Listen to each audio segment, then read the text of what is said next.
ಅಂತೂ ಇಂತೂ ಕಷ್ಟಪಟ್ಟು ಮೈಸೂರಲ್ಲಂತೂ ಆಗ್ಲಿಲ್ಲ, ಬೆಂಗಳೂರಲ್ಲಿ ಎರಡು ಸೀರೆ.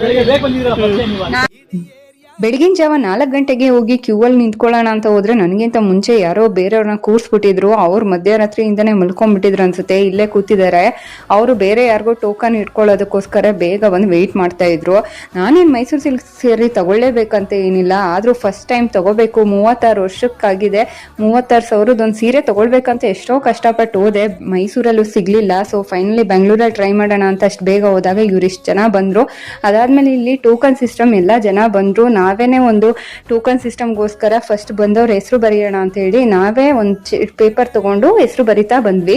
ಹಾಗೆ ಬೆಳಗಿನ ಜಾವ 9:30ವರೆಗೂ ಸುಮಾರು ಜನ ಬಂದ್ರು. ನಾವು ಬಂದವ್ರದ್ದು ಆರ್ಡ್ರಲ್ಲಿ ಹೆಸರು ಬರೆದು ಆಮೇಲೆ ಅದೇ ಟೋಕನ್ ಸಿಸ್ಟಮ್ನಲ್ಲಿ ನಿಲ್ಲಿಸಿ ಟೋಕನ್ ಕೊಡ್ಸಿದ್ವಿ. ಈ ತರ ಆಗಿ ಇಲ್ಲಿ ಸೀರೆ ಅಂತೂ ಸಿಕ್ತು. ಸೊ ಮೈಸೂರು ತರ ಇಲ್ಲೇ ಮಿಸ್ ಆಗ್ಲಿಲ್ಲ.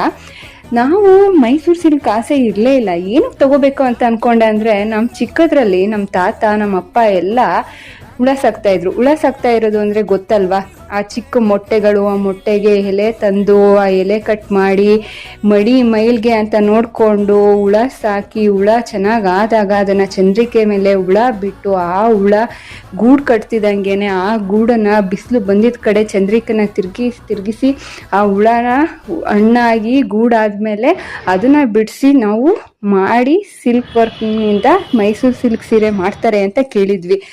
ಇದಕ್ಕಾದ್ರೂ ಒಂದು ಮೈಸೂರು ಸಿಲ್ಕ್ ಸೀರೆ ತಗೊಳ್ಳೇಬೇಕಲ್ಲ ಅಂತ ನಾನು ಇಷ್ಟು ವರ್ಷದಿಂದ ಇಲ್ಲದೆ ಇರೋಳು ಈ ವರ್ಷ ಹೋಗಿ ಈ ತರ ಎಲ್ಲ ಸರ್ಕಸ್ ಮಾಡಿ ಕೊನೆಗೂ ನಾನು ಮೈಸೂರು ಸಿಲ್ಕ್ ಸ್ಯಾರಿ ತಗೊಂಡೆ. ಯಾವ ತರ ಸೀರೆ ತಗೊಂಡಿದ್ದೀನಿ ಏನು ಅಂತ ಗೊತ್ತಿದ್ಯಾ?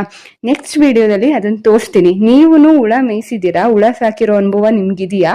ಕಮೆಂಟ್ ಮಾಡಿ, ಶೇರ್ ಮಾಡಿ, ಹಾಗೆ ಲೈಕ್ ಮಾಡಿ.